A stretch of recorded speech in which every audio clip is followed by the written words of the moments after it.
quick slide just to get us back on track. I know it's been a couple of weeks since we've been here. Just a very quick review, just by like 6 points here, of what's happened in Esther chapter 1 and chapter 2. Remember in Esther chapter 1, this is all background to what's going to happen tonight in Esther chapter 3. So you got to paint the picture first, and that's what God does in Esther chapter 1 and chapter 2. Queen Vashti, she is the queen of Persia. She's kicked out of the palace for disobeying her husband, King Ahasuerus. Remember, he was merry with wine with this man. He was drunk. He calls for his beautiful wife to come and show herself to the men, and she wouldn't have any part of it. And the leaders of Persia told the king, you need to get rid of Queen Vashti, or every woman will rise up against their husbands. We'll see that in a minute also, this idea, and I don't know if it's a Persian thing. I don't know what it is, but you see the disobedience of one person and you spread it out and say every woman in the kingdom is going to do this also. We're going to see that with Mordecai in a minute. Well, if Mordecai is guilty, then every Jew is guilty. It seems to be a Persian, something influenced by the Persians. The second thing we see is that King Ahasuerus leads Persia into battle with Greece, and he loses. Now that's not in the book. That happens between Esther chapter 1 and the beginning of Esther chapter 2. The king goes off to battle with Greece, and he comes back licking his wounds because he loses. He comes back to Susa, this citadel, this great capital of Susa, a defeated king. And then we see Esther chapter 2 start, and what do we see the very first thing? He misses his wife. He misses the queen. He misses Vashti. He starts reminiscing about the past, and he misses Vashti. And again, his attendants come in, and this is what they suggest. You need to replace this Vashti, so their suggestion is, gather all the beautiful virgins from all around the kingdom of Persia, gather them all to Susa. Let there be a 1-year time of preparation for these women when they beautify. Have them each come into you one night at a time, each of these virgins coming and losing their virginity to the king one night at a time. And then choose among all these virgins who was the most desirable to you, and that will be Vashti's replacement. Choose the most desirable to replace Vashti as the new queen of Persia. That's their idea. The king says that sounds good. And so as all these young virgins come into Susa, after their year of beautifying, Esther has her night with the king. Esther the Jewess. She spends her night with the king, and she is chosen among all the beautiful virgins in the Persian Empire. The Jew is chosen to be the queen. That's how we've said how a Jew becomes the queen of Persia. An unheard of, unbelievable event that a Jew would become the queen of another land. And her cousin Mordecai, Esther's cousin Mordecai, at the end of Esther chapter 2, saves King Ahasuerus' life. That's where I want to start today. Look what it says in verse 21 of chapter 2. Chapter 2, verse 21. So Esther's the queen. She's been chosen. And it says, in those days, while Mordecai, who's another Jew, Esther's cousin, while Mordecai was sitting at the king's gate, Bigthan and Teresh, two of the king's officials, from those who guarded the door, became angry. We don't know why, but they became angry with the king, and they sought to lay hands on King Ahasuerus. That means they wanted to kill him. And Mordecai heard it. And so it says the plot became known to Mordecai, and he told Queen Esther, and Esther informed the king in Mordecai's name. So Esther made sure that the king knew that someone was trying to kill him, and he made sure that Esther let the king know that Mordecai is the one who gave me this information. What's interesting in the story is the king doesn't do anything for Mordecai. The king gives no special honor to Mordecai for saving his life. He doesn't honor him. He doesn't ask that anyone else honor him. He doesn't throw a dinner in his honor. He does nothing for Mordecai, who has saved his life. So it says the plot became known to Mordecai, and he had Esther inform the king, and the king's life was saved. In verse 23 it says, "Now when the plot was investigated and found to be true, they were both hanged on a gallows, and it was written in the book of the Chronicles in the king's presence." Now that's an important fact, that it was written in the books of the Chronicles. It was written in Persian history that this event occurred, that Mordecai saved the king's life when this plot of these two people was found out. I'll show you why that's important in just a second. But it says that the two people that were guilty, these people that are called Bigthan and Teresh, were impaled. It says they were hanged on a gallows, and I told you that back there in the time, kind of gruesome photos, I just want to show you what the history proves out, that in those days impaling, this word isn't hanged on a gallows, it's more that they were impaled on a gallows. We think of a gallows as that wooden thing you go up, you put the noose around their neck, you tighten it up, you put the black bag over their head, that trap door opens up and they just fall and they hang from their neck. That's the way we did it with the cattle rustlers in the Wild West. This isn't the Wild West. This is the kingdom of Persia, 450 BC. And this is how they would kill people. You notice on the right that picture that the pole, the impaling stick, gets wider and wider at the bottom, so the body that was stuck on that skewer would eventually stop and not go to the ground. It was a gruesome way to die. That happens again in this story, so remember these pictures as we go through. Now, Esther chapter 3 is going to start right now, and I just want you to know that 4 years pass. Between Esther chapter 2, the end of Esther chapter 2, this hanging on the gallows, this impaling of these 4 men, 4 years passed. So Esther has been queen now. When Esther chapter 3 starts, Esther has been the queen for 4 years. 4 years. Esther chapter 3 verse 1 says, "After these things," 4 years have gone by, "King Ahasuerus promoted Haman." This is the introduction. This is Satan's man on the ground, Haman. He's the bad guy. He's the villain in the story. He is Satan's man. Look what it says about him. This is interesting. Haman, the son of Hammedat, the Agagite. I'm going to ask you the question in just a minute. What does that mean? And why is that important to the story that Haman is an Agagite? I'm going to take you back in history and show you why that fact is in here. So after these things, the king Ahasuerus, we don't know why he promoted Haman. That part of the story is not given to us. All we know is that there's this Agagite man who the king promotes to high honor. It says he promoted him, he advanced him, and he established his authority over all the princes who were with him.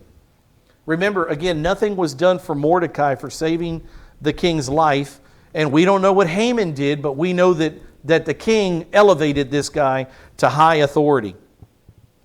So I want to fast forward to a later part of the story to see that this idea of the king doing nothing for Mordecai, the king in Esther chapter 6 looks back on this event, thinks back on this event when his life was saved and realized he had done nothing for this man Mordecai.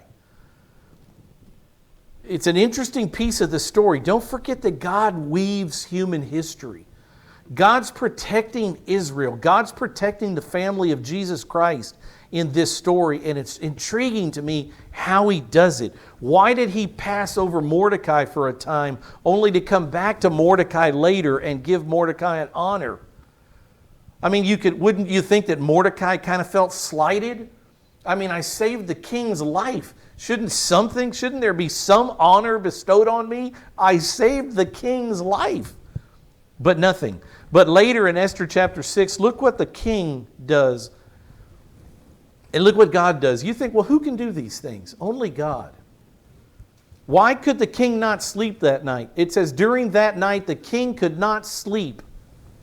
Well, who do you think woke him up? Who do you think agitated him so he couldn't sleep that night? If not the hand of God, who's keeping the man from sleeping? Because look what happens in the middle of the night. How does God save Israel? In the middle of the night, the king can't sleep. And people say God's not in this book. He's all over this book. Look what it says. During that night, the king could not sleep, so he gave an order to bring the book of records, the Chronicles. Remember what I just said? It was important.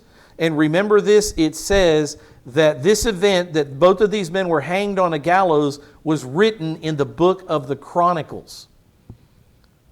So he has history books. And one night he can't sleep, and what does he want? He wants the history books. Who's going to call for the history books in the middle of the night? Who puts that thought in the man's head? Except for God. Look what it says. They were read before the king, and it was found written what Mordecai had recorded concerning Bigthana and Teresh, two of the king's eunuchs who were doorkeepers, that they had sought to lay hands on a king Ahasuerus. In the middle of the night, the guy's reading a history book. Who does that? In the very next verse, it says, the king said, what honor or dignity has been bestowed on Mordecai for this? He's asking the question of the history book. If Mordecai saved my life, what did we do for him? And he finds out nothing. It was an oversight on the king's part. He didn't do this out of spite for Mordecai. I guess he was busy. And it was just a simple oversight. But God's hand is in all of this. Because if Haman hadn't been raised up by Satan, this story doesn't take place. It happens a different way. Anyway, we just got to follow me through the story to get it all. What honor or dignity has been bestowed on Mordecai for this? And then the king's servants who attended him said, nothing has been done for him. And so the king wants to change that. Very interesting, very interesting. Well, let's just keep going through the story. This will all unfold itself. So King Ahasuerus has promoted this man named Haman, an Agagite, to a position of high authority and one that demands respect. Look what it says in verse 2. All the king's servants who were at the king's gate, remember where Mordecai was? Mordecai was one of the servants at the king's gate. So all the king's servants who were at the king's gate bowed down and paid homage to Haman. For so the king had commanded concerning him. So the king has commanded that all the other servants of the kingdom bow down and pay special respect to Haman. He's not asking them to worship him. The king of Persia wasn't even worshipped as a king like Caesar or Pharaoh. So this isn't about worship, but this is about paying special respect and honor to this man. You bow down when he comes to you. So it says, but Mordecai, the Jew, neither bowed down nor paid homage. My question is, why? Why didn't Mordecai do this? A couple of choices. Was this defiance to the king? Was Mordecai defying a command of the king? Remember what we just learned about what Mordecai did for the king? He saved his life. If Mordecai didn't like the king, he would have let him been killed earlier. He doesn't have a beef with the king. So we ask the second question, was this in defiance that was directed at Haman? Was it directly directed at Haman? And the third choice is, was it then, or was it instead obedience to Yahweh? Was he being obedient to Yahweh by not bowing down to anyone else? He was only willing to bow the knee before Yahweh. If we keep reading the story, we'll get the answer. Let's just keep reading. Again, keep this thought in mind. Nothing was done to honor Mordecai at this time. Mordecai, the Jew who saved the king's life. So we're back in Esther 3 now. And we see that instead of Mordecai, for his saving the king's life being honored, this other guy, this Agagite, Haman, is exalted to a position of high authority.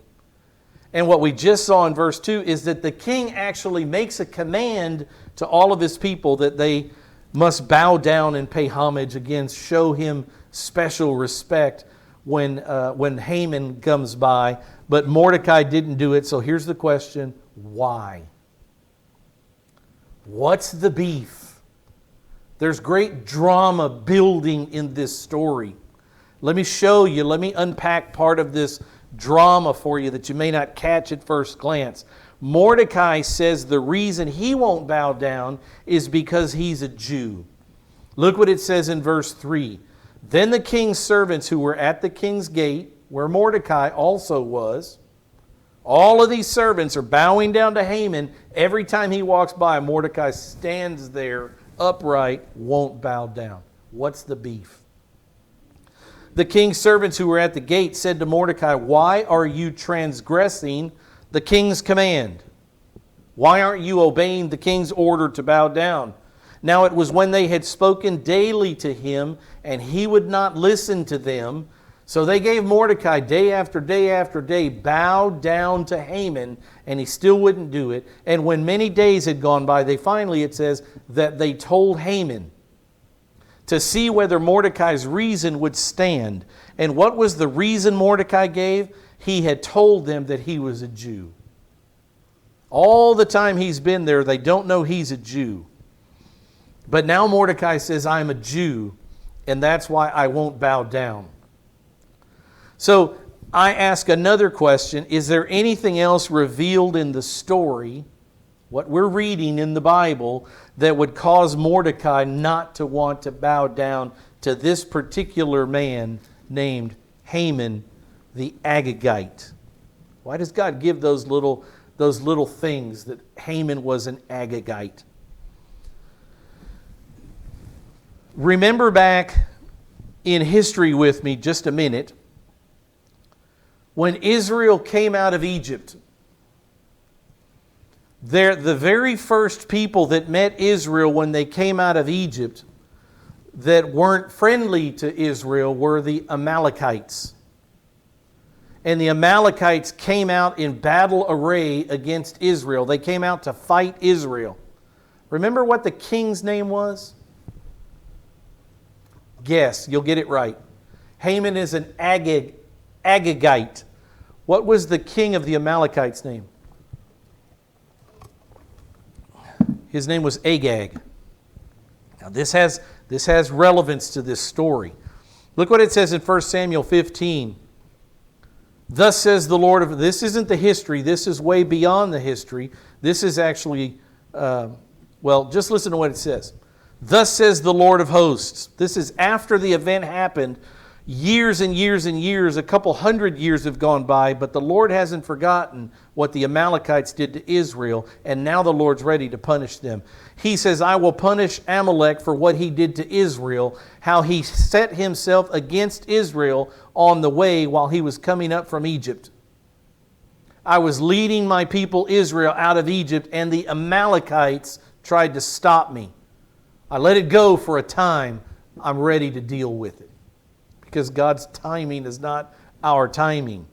So what does God command? He says, "Now go and strike Amalek and utterly destroy all that he has, and do not spare him, but put to death both man and woman, child and infant, ox, sheep, camel, donkey, everything that breathes." In 1 Samuel chapter 15, who's the king of Israel? Saul is the answer.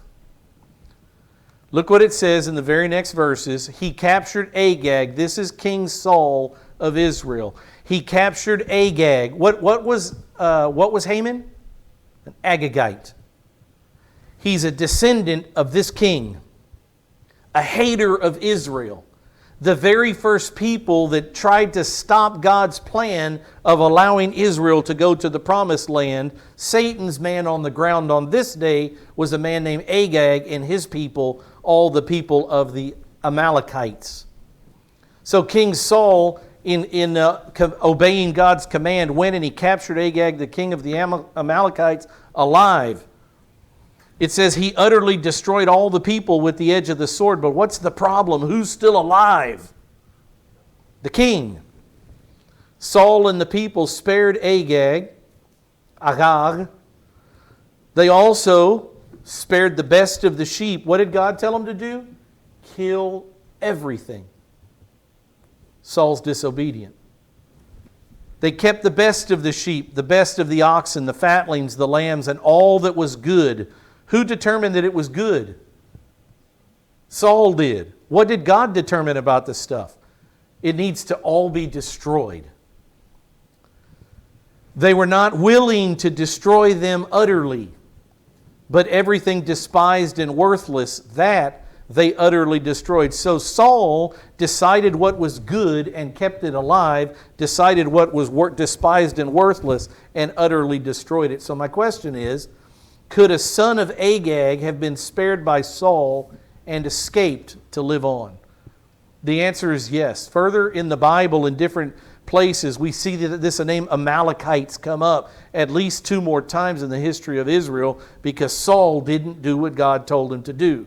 And then we go all the way past, all the way to 450 BC. We get to the days of Esther, and who's still around? An Amalekite. And what's his name? Haman. You say, okay, so this man is a descendant of the haters of the Jews. And I say yes. But there's another question. Is there anything else in the story that we've seen that would add to the drama? So you have a descendant of Agag, an Amalekite who hates Israel and who was the first Gentile people that Satan used to try to destroy Israel. Anything else in the story? Let me ask you this about Mordecai. What tribe of Israel was Mordecai from? Does Mordecai have any reason to have a beef with an Agagite? Look what it says here concerning the man Saul, who is the king that we read on the board, killed all the Amalekites except for some. He's the one that destroyed the Amalekites. That was King Saul. Remember what tribe Saul was from? Look what it says in the Bible. In 1 Samuel chapter 8, when they're deciding on a king, this is Israel, then all the elders of Israel gathered together. They came to Samuel at Ramah, and they said to him, "Behold, you have grown old, and your sons do not walk in your ways. Now appoint a king for us to judge us just like all the nations." So Israel asked for a king. And in 1 Samuel chapter 9, God says, give them the king they're asking for, Samuel. They're not walking away from you. They're not rejecting you, Samuel. They're rejecting me because I'm the king of Israel. They're rejecting Yahweh. And so God said, do what they say, give them a king. And this is the king. Look what it says. There was a man of Benjamin. What tribe is this man from? Benjamin. Saul, the man who killed most of the Amalekites, is a Benjamite. There was a man of Benjamin whose name was Kish, the son of Abiel, the son of Zeror, son of Berechoth, the son of Aphiah, the son of a Benjamite, a mighty man of valor, and he had a son whose name was Saul. A choice and handsome man. There was not a more handsome person than he among the sons of Israel. From his shoulders and up, he was taller than any of the people. So all the other Jews came up to Saul right here. The man was tall, broad, and beautiful, according to the Scripture. He was a Benjamite. You say, Rick, get to the end of it. Okay, here's the end of it. Mordecai. In the book of Esther, chapter 2, verse 5, when Mordecai is introduced in the story, look what it says about Mordecai. Now there was at the citadel in Susa a Jew whose name was Mordecai, the son of Yair, the son of Shimei, the son of Kish, a Benjamite. I'm telling you, what's going on in the book of Esther is a feud. This is Hatfield's and McCoy's kind of stuff. This is a feud between the people of Amalek, the Agag's descendants, the king who hated Israel, who now shows up in the person of Haman, and this person Mordecai of the tribe of Benjamin and King Saul, who was supposed to kill all these Agagites, these Amalekites. So we can see of all the tribes of Israel, the fact that Mordecai, being from the tribe of Benjamin, would have infuriated Haman. It was your descendant who killed my descendants, because it was Saul the Benjamite who had killed Haman's descendants. So a feud is being settled in the book of Esther. There's a lot more to the story if you just peel it back a little bit. Let's keep going in verse 5, Esther 3 verse 5. Haman is enraged because Mordecai won't bow before him. When Haman saw that Mordecai neither bowed down nor paid homage to him, Haman was filled with rage.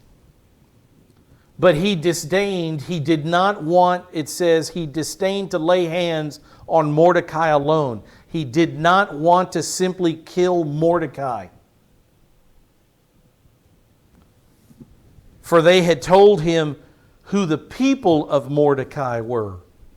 And therefore Haman sought to destroy all the Jews. Not just Haman, he wanted every Jew killed. He wanted to destroy all the Jews, the people of Mordecai, who were throughout the whole kingdom of Ahasuerus. And I've shown you the map before. All the known world pretty much was covered by this Persian Empire. The Jews wouldn't have been dispersed much further than this. The Jews were in a pickle because Haman wanted all of them dead. He just didn't want the Benjamites dead. He wanted all of them dead. He just doesn't want Mordecai killed. He wants to kill all the Jews. And so in the story now, we see the stage is set. All the background has been given. We know who Vashti was. We know why the queenship was open. We know how Esther became the queen, this Jew. We know how Mordecai saved the king's life, but was not honored for it. Now we have Satan's man enter into the scene. In Haman, we know why Haman not only hates the Jews, but especially hates this Benjamite named Mordecai, the son of Saul, a grandson of Saul. So the stage is set for the rest of the story and how it is that Satan tries to kill all the Jews on planet Earth to stop Jesus from coming to earth and saving you and me. These stories have much deeper fingers. So Mordecai and Esther are the Jews whom Yahweh will use. Haman is the Gentile who Satan will use. Mordecai and Esther versus Haman. King Ahasuerus, you say, what about the king? He's just a pawn in this game. He's not the focus. He's not a focal player. He's used by God in the story. But the story is a story of Almighty God versus Satan. And God's people on the ground are Mordecai and Esther. And even though they're unfaithful, disobedient Jews, He's going to use them to protect Israel and to save all the Jews, while Satan uses his man Haman to try to kill all Israel and all the Jews. A simple question. Who will win? God will win. Every time. God made a promise in Genesis chapter 12, verse 3. We go back to this promise a lot because it is pivotal to the story of the Bible. God told Abraham, the first Jew, I will bless those who bless you, and the one who curses you I will curse. And here we have Satan through the person of Haman. I wouldn't doubt this Haman was possibly possessed by Satan, who wants to curse Israel by annihilating them, by destroying them, by rubbing them off of planet Earth once and for all. And anyone who tries to curse Israel will be stopped. Eventually and ultimately they will be stopped by God. And we see that in this story. In verse 7, now what does Haman do? He's decided, I hate this Mordecai, he won't bow to me. I hate all the people of Israel, not just Mordecai. Remember earlier I told you it seems that it's a Persian thing that one person like Queen Vashti does something wrong and they say all the women of Persia will do this. Now you've got one Jew that does something wrong to Haman. He won't bow to him. And Haman wants all of the Jews because they're all guilty of it. That's what he says. He wants them all dead. Very interesting Persian dilemma there. In verse 7 it says, in the first month. Now we get to see what's Haman going to do about it. In the first month, which is the month Nisan, which is the month that Israel celebrates Passover, by the way. In the 12th year of King Ahasuerus, Pur, that is the lot, P-U-R, Pur, this is where the Jews would get the name Purim from. They celebrate Purim now because of the book of Esther and how God saved the Jews. It says Pur, that is the lot, was cast before Haman. And then it says from day to day and from month to month. And you say, what does that mean? All this means is that Haman is trying to determine a specific date in which to kill all the Jews. This is Haman casting lots, however that was done. He's a superstitious man. He's an idolater. He's a pagan. And so I'm sure he's asking of the gods as they're throwing these bones to cast lots, whatever system they're using. What Haman's trying to figure out is, when should I kill the Jews? Very interesting. So he's casting lots, and what happens is he's trying to figure out which month, and he's trying to figure out which day is the proper day according to his gods to kill all of Israel. And it says until the 12th month, that is the month of Adar. So that's the month that the lot came up in order for all Israel to be killed. And now we see Satan make his move. In verse 8, Haman said to King Ahasuerus, because Haman can do nothing on his own, Satan makes his move. He moves his man in. Go to the king. Let's get this done. Haman said to King Ahasuerus, there's a certain people. Who are they? The Jews. There's a certain people scattered and dispersed among the peoples in all the provinces of your kingdom. Their laws are different. True or false? Very, very true. Their laws are different from those of all other people, and they do not observe the king's laws. Now that's not true. The only person not observing the king's law is Mordecai, because he won't bow down to Haman. But he lies and he tells the king none of them are observing the king's laws, so it is not in the king's interest to let them remain. They're a disobedient people. We need to kill them for the sake of the kingdom. And so in verse 9, Satan continues his plan using Haman's voice. It says, if it is pleasing to the king, let it be decreed that they be destroyed. There's a man on earth named Haman who's asking the king of Persia king make a law that every Jew needs to be killed. A law. Remember about the laws in Persia? Can they be overturned or not? They cannot be changed. And that's what's about to happen. And look what else Haman says. Let it be decreed that the Jews be destroyed, and I will pay. Haman's offering to pay from his own money for the extermination of the Jewish people. He said, I will pay 10,000 talents of silver. A talent is 75 pounds. Haman is saying, I will give into the king's treasury 750,000 pounds of silver. I'll pay for whatever it cost to kill every Jew that lives. Tell me Satan's not here. And tell me when something like that is said that God doesn't say, okay, we'll see about this. The king took his signet ring. So the king has a decision to make. What's he going to do? Remember, Esther, the queen, has never told the king or anyone else that she is a Jew. So the king has a decision to make, and he agrees with Haman. The king took his signet ring from his hand. It doesn't mean much to us today because they don't do this. They sign documents and their signature has meaning. A president will sign something into law, not use a signet ring in clay, but that's how they did it in these days. The king took the signet ring from his hand and he gave it to Haman.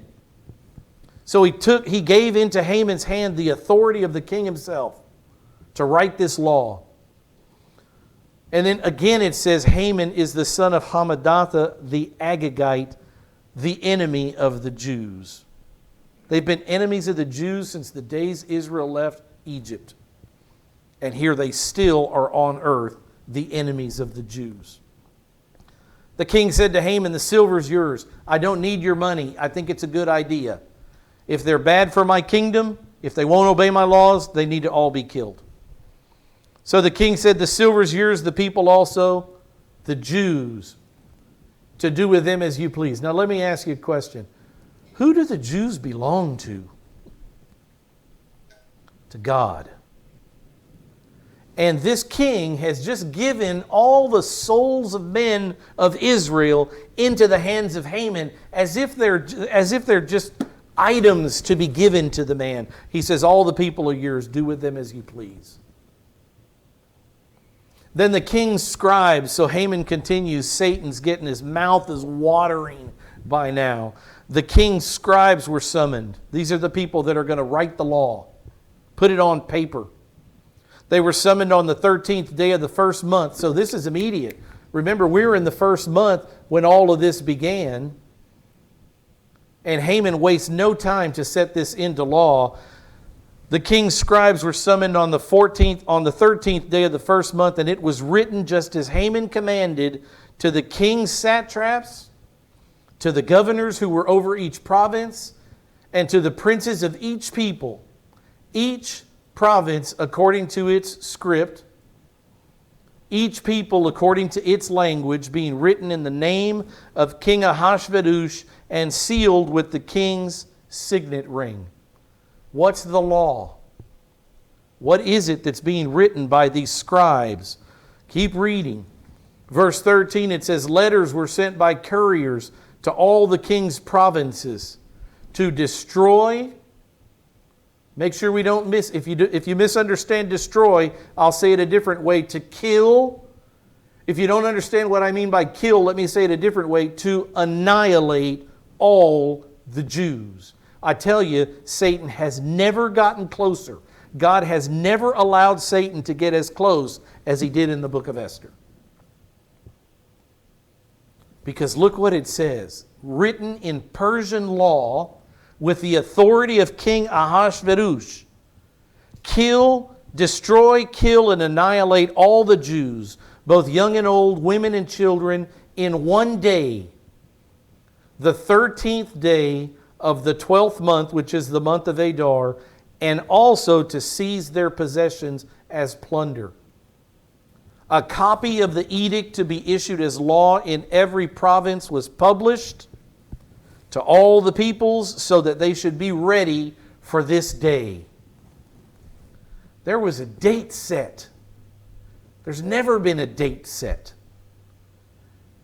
There was a date set for the killing, the destruction, and the annihilation of every living Jew on earth.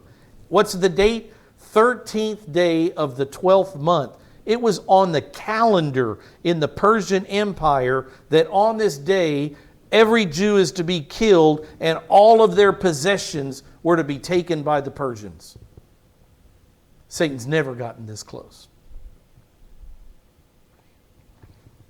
It says the couriers went out impelled by the king's command while the decree was issued at the citadel in Susa. And while the king and Haman sat down to drink, to toast something that's good for Persia, shall we? Lift our glasses to the annihilation of the enemy of the king. Astounding.